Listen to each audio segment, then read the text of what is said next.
বাংলাদেশে বিশেষত ঢাকায় দিন রাত সব সময় হর্নের অবিরাম শব্দে কান ঝালাপালা মানুষের।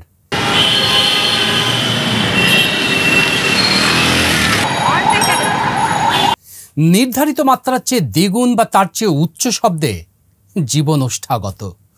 উচ্চ শব্দের হর্ন আমাদের মেজাজকে বিগড়ে দেয়, ক্ষতি হয় আমাদের শ্রবণ শক্তির। প্রিয় দর্শক, রাজধানী টিভির পর্দায় হর্ন নিয়ে করা জান্নাতুল ফেরদৌস অনির প্রথম প্রতিবেদনটি গত সপ্তাহে আপনারা দেখেছেন। সে পর্বে দার্শনিক নাট্য ব্যক্তিত্ব মামুনুর রশিদের একটি সাক্ষাৎকার ছিল। তিনি বলেছিলেন, চারিত্রিক বৈশিষ্ট্যের একটা প্রতিফলন। আমরা অকারণে আমাদের ড্রাইভাররা হর্ন বাজায়, বিশেষ করে হাইড্রোলিক হর্ন, যেগুলো বন্ধ করার কথা ছিল সেগুলো বন্ধ হয়নি, এবং মাইক বাজিয়ে উচ্চস্বরে গান বাজতে থাকে এবং বিভিন্ন জায়গায় নানা কিছুর নামে, বিশেষ করে ধর্মসভার নামে উচ্চস্বরে মাইক বাজাতে থাকে। তো এইগুলোর পারমিশন বা এগুলোর জন্যে আজ পর্যন্ত মানে কত ডেসিবেল সাউন্ড অ্যালাউ করা হয়, এটা নিয়ে কোনো রকম সরকারের পক্ষ থেকে কোনো উদ্যোগ নিতে দেখিনি।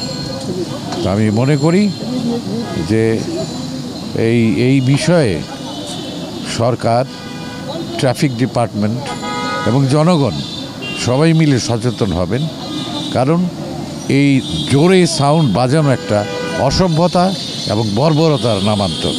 কানের রোগ, এবং আমার তো মনে হয় যে এই সেলফোনের ব্যবহার এবং এই সব সাউন্ডের ব্যবহারের ফলে অনেক লোকের শ্রবণ শক্তি কমে যাবে এবং কমে গেছেও। আমাদের প্রতিবেদক বেশ কয়েকজন চালকের সঙ্গে কথা বলে জানতে পারেন, বেশিরভাগই হর্ন দেন অপ্রয়োজনে। প্রায় সকল ক্ষেত্রেই পেছন থেকে যে যানবাহনের চালক হর্ন দিচ্ছে, সামনের যানবাহনের চালক তা আমলে নিচ্ছে না।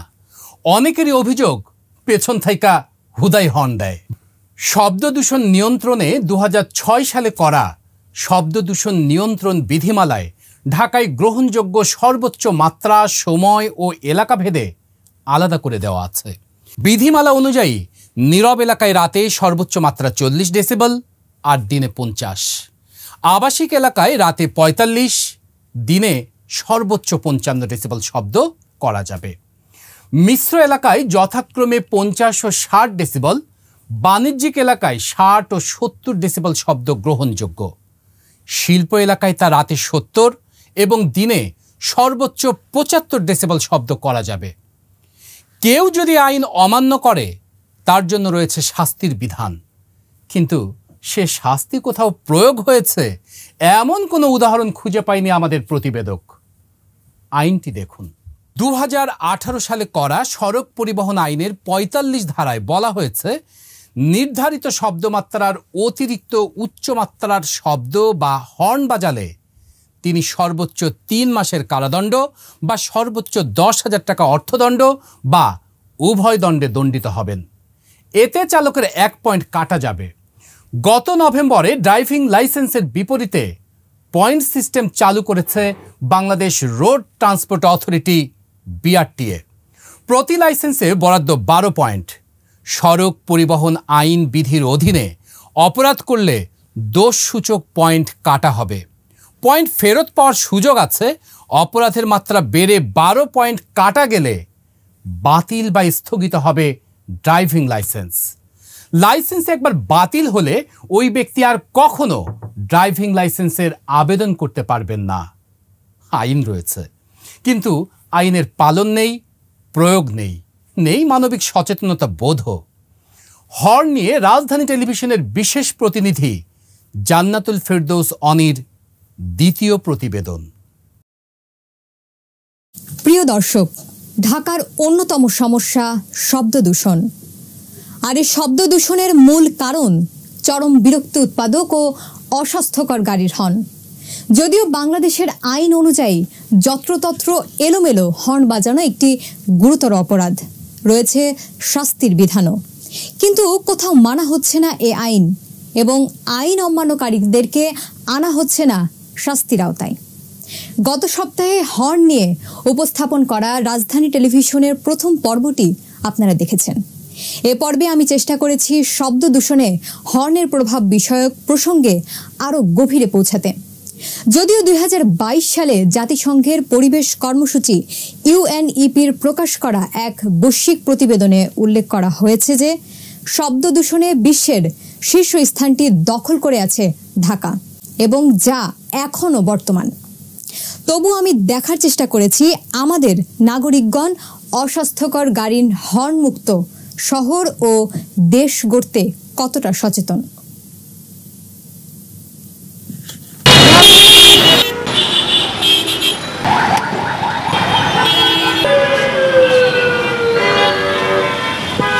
I'm from Australia, but I don't like it.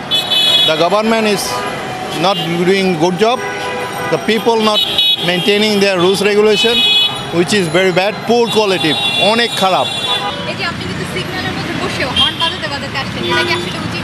হ্যাঁ, আমার পেছনে গাড়িটা আমাকে প্রেস করতেছে, তো ওকে হর্ন ছাড়া আমার টার্নিং নিবে না। এটা যার ড্রাইভিং লাইসেন্স আছে সে ভালো বুঝবে যে ডান দিকে টার্ন নিতে গেলে এখন ওকে হর্ন না দিলে এই যে হর্ন দিচ্ছে শুনতে পারতেছে না, তো শোনার জন্য শুধু ইন্ডিকেটরে দেখা যায় না।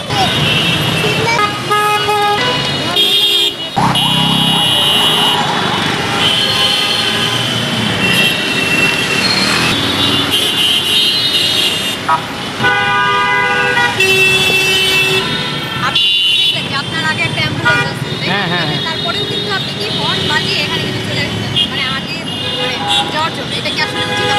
না, আমি তো আগে যাওয়ার জন্য আসিনি, পিছনে গাড়ি থেকে হর্ন দিয়েছিল, তার জন্য আগে বলছি। সেটা হয়তো আমরা লক্ষ্য করলাম আপনাকে। আচ্ছা, আপনি বলেন এই যে অতিরিক্ত শব্দ দূষণ, এটা কি আসলে উচিত? না, উচিত না। পরিবেশ দূষণও হয়। সামনে তো লোক আছে, এটাও দেখতে হবে। অ্যাম্বুলেন্সের লোক নাই, পিছনে আমার লোক দিয়ে হর্ন দিতেছে। সবারই একটু তাড়াহুড়ো আছে, কথা বুঝেন নাই? সবারই একটু জরুরি প্রয়োজনের জন্য যাইতে হইতেছে। মানে আমিও একটা জরুরি কাজের জন্য যাইতেছি, 5 মিনিট লেট হয়ে অথবা অফিস থেকে বিল পাবো না। এর ফলে কিন্তু বড় আকার দুর্ঘটনাও ঘটে। হ্যাঁ, ঠিক আছে। আর শব্দ দূষণটা আসলে করা তো ঠিক না। ঠিক আছে, ভুল হয়েছে আমার। হরেন বাজানোর ক্ষতি, এটা আমার জন্য ক্ষতি, আপনার ভালো মানুষের জন্য ক্ষতি। অতিরিক্ত হরেন বাজানি, অতিরিক্ত মাইক বাজানি, অতিরিক্ত বক্স বাজানি, এগুলি কিন্তু খারাপ। হরেন আমাদের নাই, তো আমাদের হাইড্রোলিক হরেন নাই, টুটি হরেন ছোট। আমরা আমাদের হাটে ওই যে বড় যে হরেনটা হাইড্রোলিক হরেন, সেই হরেন নাই। আসলে উচিত না, যেহেতু এই অতিরিক্ত ব্যতিক্রম হরেনের যে এলিফ্যান্ট হরেনটি বাজাইলে মানুষের মেধার ক্ষতি হয়, মাথার ক্ষতি হয়। যেহেতু শব্দ অধিদপ্তরালারা এর কোনো পদক্ষেপই নেয় না, একটু পদক্ষেপ নেওয়া উচিত এক পর্যায়ে।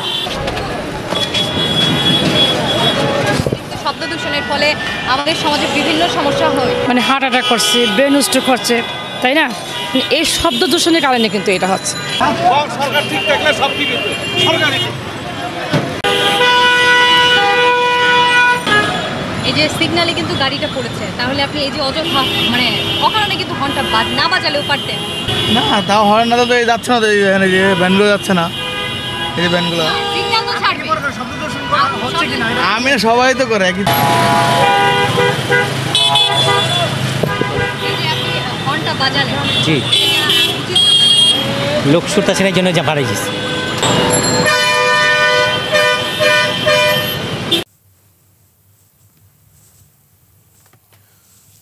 অনির করা প্রতিবেদনটি দেখলেন।